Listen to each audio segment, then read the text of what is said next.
حدیثوں میں آتا ہے بے سمجھے قرآن پڑھنے پر ایک حرف پر 10 نیکی ملتی ہے.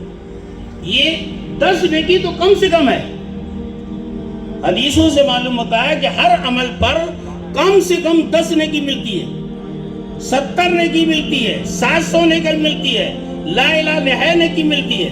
لیکن اللہ کے رسول صلی اللہ علیہ وسلم نے فرمایا کہ قرآن کو پڑھنے پر ایک حرف پر 10 نیکی ملتی ہے. اب کسی بھی حرف اور کسی بھی جملے اور کسی بھی لفظ کا استثناء نہیں ہے. ایک بات میں نے کہی تھی ایک بار, وہ بات بہت جو ہے چلی. میں نے کہا کہ اگر قرآن میں لفظ شیطان ہے تو قرآن کے اندر شیطان پڑھنے پر بھی 50 نیکی ملے گی. قرآن میں اگر حامان ہے اس کو بھی پڑھنے پر 50 نیکی ملے گی. قرآن میں اگر فرعون ہے تو اگر 5 حرف ہے تو اس پر بھی 50 نیکی ملے گی. میں نے کہا کہ عجیب و غریب بات یہ ہے کہ اللہ کے یہ سب دشمن 50 نمبر ہی ہیں. لیکن میرے کہنے کا مقصد یہ تھا کہ قرآن کے جز کے طور پر پڑھیں گے تو 50 نیکی ملے گی, قرآن کے اندر پڑھیں گے تو 50 نیکی ملے گی, لیکن قرآن سے ہٹا کر ان کا وظیفہ پڑھنے پر گناہ ہوگا. شیطان پر نیکی نہیں ملے گی, قرآن کا جز ہے اس لیے نیکی ملے گی. تو اس لیے قرآن کو پڑھنے کا اور صحیح پڑھنے کا بھی اہتمام ہونا چاہیے. قرآن کے حفظ کی فضیلت بہت زیادہ ہے. اس کے والدین کو بھی تاج پہنایا جائے گا. اس کی بخشش سے 10 جو ہے لوگ جو ہے جو جہنم کے لائق ہو چکے ہیں ان کی بخشش ہو جائے گی. اس کا خود کتنا بڑا اعزاز ہوگا. ایک بات میں کہا کرتا ہوں, ایک چیز ہوتی ہے حسد. حسد مانے جلنا. کسی کی ترقی دیکھ کر تکلیف ہونا یہ حسد ہے. بلکہ ہم لوگوں کی کمزوری یہ ہے کہ ہم اپنے دکھ سے جتنا دکھی نہیں ہوتے, دوسروں کے سکھ سے اس سے زیادہ دکھی ہوتے ہیں. جلنے کا مزاج بہت ہوتا ہے. لیکن اسی سے ملتی جلتی ایک چیز ہے جس کا نام ہے غبطہ. غبطے کے معنی آتے ہیں رش کرنا. سامنے والے کی خوبی دیکھ کر یہ تمنا ہونا کہ اس کی خوبی رہے اور مجھ کو بھی مل جائے, اس کو غبطہ کہتے ہیں عربی میں. اردو میں رش کرنا کہتے ہیں. اللہ کے رسول صلی اللہ علیہ وسلم نے فرمایا کہ 2 صورتوں میں رش کرنا نہ صرف جائز ہے بلکہ مطلوب ہے.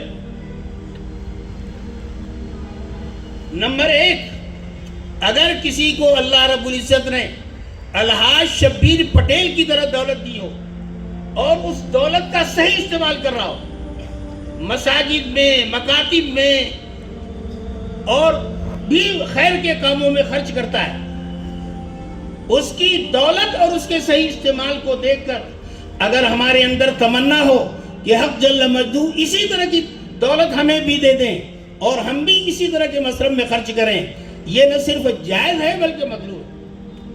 بخاری شریف کی روایت. اسی طریقے سے اگر کسی کو اللہ رب العزت نے قرآن کی دولت عطا فرمائی ہے, قرآن اچھا پڑھتا ہے, قرآن کا حافظ ہے, قرآن کا عالم ہے, قرآن پر عمل کرتا ہے, قرآن کی دعوت دیتا ہے, قرآن کے مطابق فیصلہ کرتا ہے, قرآن سے محبت کرتا ہے, اگر ایسا کوئی آدمی ہے اور اس کے اس عمل کو دیکھ کر ہماری تمنا ہو جائے کہ ہم بھی قرآن کے پڑھنے والے ہو جائیں, قرآن کے حافظ بن جائیں, قرآن کے عالم بن جائیں, قرآن کے داعی بن جائیں, قرآن کے مطابق فیصلہ کرنے والے بن جائیں, یہ صرف ناجائز ہے بلکہ پسندیدہ ہے. میرے محترم بزرگوں, دوستو, ہم لوگ تو سمجھتے ہیں کہ بہترین آدمی وہ ہے جو ڈاکٹر ہے, MBBS ہے, MD ہے, DM ڈاکٹر ہے, دولت والا ہے. لیکن محمد رسول اللہ صلی اللہ علیہ وسلم نے کیا فرمایا؟ خیرکم من تعلم القرآن وعلمہ. بہترین آدمی وہ ہے جو قرآن سیکھے اور سکھائے. میرے محترم بزرگوں اور دوستوں، ہم بہت ساری باتیں سنتے ہیں لیکن ہمارے اندر عمل کی تحریک نہیں پیدا ہوتی۔ ایک مسلمان نے، ایک عالم نے یہ حدیث جب سنی جو میں نے ابھی سنائی کہ خیرکم من تعلم القرآن وعلمہ، اس حدیث کے سننے کے بعد انہوں نے پوری زندگی اسی پر خرچ کر دی، قرآن سیکھنے سکھانے۔ میں نے حساب لگایا تو یا تو 38 سال انہوں نے سکھایا یا 72 سال سکھایا۔ انہوں نے فرمایا کہ حضرت عثمان کی خلافت سے لے کر حجاج ابن یوسف ثقفی کے زمانے تک میں نے قرآن سیکھنے سکھانے کا کام کیا ہے۔ تو حضرت عثمان کی خلافت کا شروع اور حجاج کی بادشاہی کا شروع یہ 38 سال ہوتے ہیں، لیکن حضرت عثمان ابن عفان صحابی رسول کی خلافت کا آغاز اور حجاج کی بادشاہی کے اختتام یہ 72 سال ہوتے ہیں۔ اس حدیث کے سننے کے بعد 72 سال انہوں نے قرآن پر محنت کی۔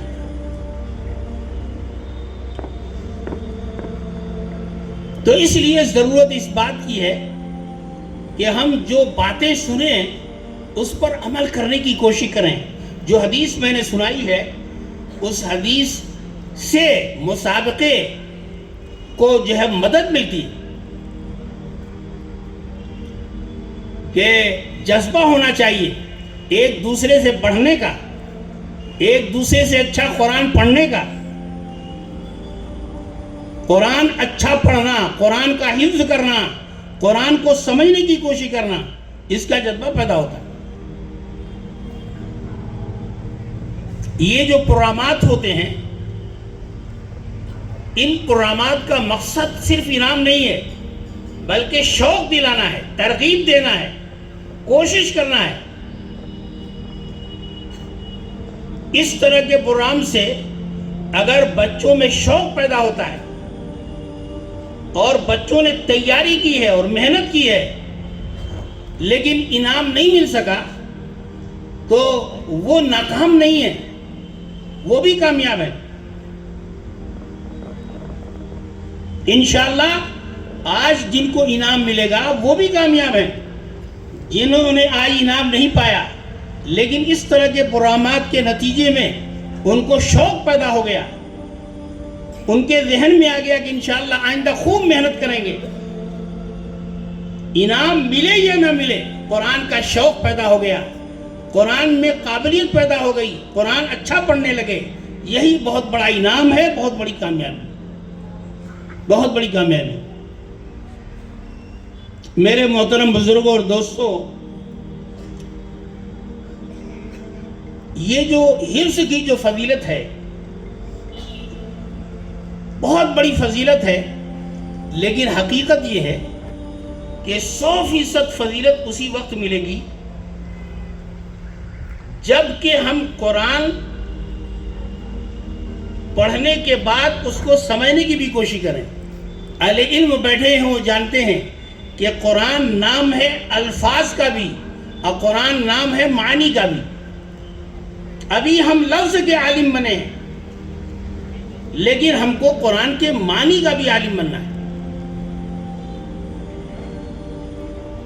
میں ناظرہ پڑھنے والوں کو بھی اور حفظ مکمل کرنے والوں کو بھی سب کو بتاتا ہوں کہ محمد الرسول اللہ صلی اللہ علیہ وسلم نے اپنی حدیثوں میں ایک پیغام دیا ہے کہ جب قرآن سے ایک بار تعلق پیدا ہو جائے تو یہ تعلق زندگی کی آخری سانس تک رہنا چاہیے۔ اللہ کے رسول صلی اللہ علیہ وسلم فرماتے ہیں خیر الناس الحال والمرتحل، بہترین آدمی وہ ہے جو مبارک سفر سے لوٹے اور اسی دن دوبارہ سبق پر روانہ ہو جائے۔ اس حدیث کی وجہ سے ہمارے ہندوستان کے علماء نے جس دن قرآن ختم ہوتا ہے آخری سورہ پڑھی جاتی ہے تو سورہ بقرہ کا ایک رکوع پڑھتے ہیں، یہ پیغام دیتے ہیں کہ قرآن ختم کر دینے کی چیز نہیں ہے، ختم کر کے رکھ دینے کی چیز نہیں.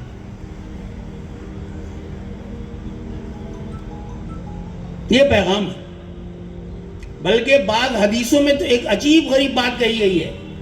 آپ نے فرمایا اللہ کے رسول صلی اللہ علیہ وسلم نے کہ ہرگز نہ کہو کہ نسیت آیت کذا، فلاں آیت میں نے سیکھ لی تھی، پڑھنا میں بھول گیا.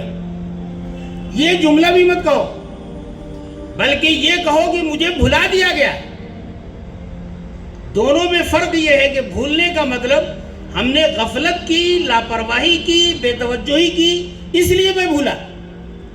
انسیتوں کا مطلب یہ ہے کہ بھلا دیا گیا کہ میں نے پڑھنے کی بھرپور کوشش کی، لیکن حافظے کی کمزوری کی وجہ سے، بدقسمتی کی وجہ سے میں بھول گیا.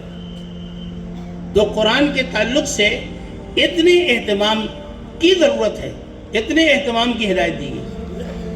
میں اب جو ہے آخر میں الحاج شبیر پٹیل صاحب کے جملہ فرزندان بطور خاص شکیل شبیر صاحب کو اور دیگر جو ہے تمام صاحبزادوں کو مبارکباد دیتا ہوں کہ اپنے والد کے لگائے ہوئے پودے کو انہوں نے مزید آگے بڑھایا ہے اور آگے بڑھانے کی کوشش کر رہے ہیں، اور ان کو جو ہے صدقہ جاریہ یعنی پہنچانے کی کوشش کر رہے ہیں. اور اس میں سب سے زیادہ اہم بات یہ ہے کہ قرآن کے تعلق سے محنت کر رہے ہیں، قرآن کے تعلق سے مسابقہ کرا رہے ہیں، اور قرآن پر محنت کرنے والے کی حوصلہ افزائی کر رہے ہیں، ان کو انعامات دے رہے ہیں، اور بھی بہت سارا کام کر رہے ہیں. اللہ رب العزت ان کے اس جذبے کو مزید قائم رکھے اور اسی طرح دین کی خدمت لے. اللہ رب العزت کہنے سننے سے زیادہ عمل کی توفیق عطا فرمائے. وآخر دعوانا الحمدللہ رب العالمین.